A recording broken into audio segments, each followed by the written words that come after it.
I'm going to preface this by saying this is a really complex situation. So I'm going to do the best that I can to do this claim justice. But there's a plug because there's a podcast that Greg did on Adjusted with the adjuster, Julie Greer, who's an amazing catastrophic adjuster. So it's probably more entertaining than the murder mysteries or any crime types of podcast you're going to listen to. So check it out.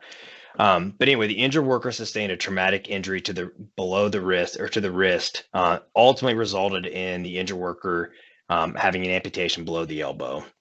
Treated at a known center of excellence, highly motivated to return to work as a heavy equipment operator. The problem was that prosthetic fittings were not resulting in the function that would allow the injured worker the flexibility to be able to go back and do that pre-injury work. Unfortunately, the provider wasn't able to provide the individual care that allowed that to become fully functioning. So what we did, this is a perfect example of thinking on the fly, creative solutions. We were able to incur the extra cost of sending the injured worker across the country to a prosthetic company, which was run by somebody who happened to also suffer a traumatic amputation, as well as a number of the patient advocates on staff that were as well.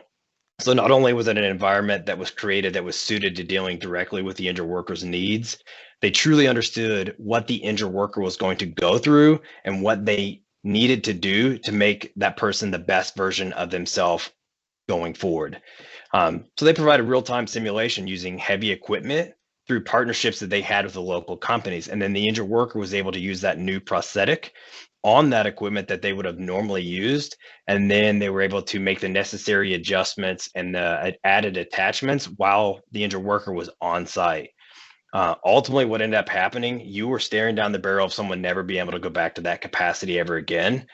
But he was able to obtain full functioning with that prosthetic to be able to go back to the pre-injury employment. So not only are they able to go back to work, but you think about it from the case value and how much this would cost. There was significant cost savings because of the cost of the prosthetic. Secondly, you're going to have cost over time that would continue to extrapolate. And then you're going to have the on-site care and the fittings. But it ultimately led to the injured worker being able to get back to a full duty job. And so I think that kind of embodies not only the empathy piece and making sure that we're taking care of the injured workers and being mindful of the cost of the claim as well, but also getting creative on the fly and doing what's best for the injured workers. So hopefully I did that justice. This is an incredible win in our behalf, and I'm just so grateful to work with adjusters that put that level of care into injured workers.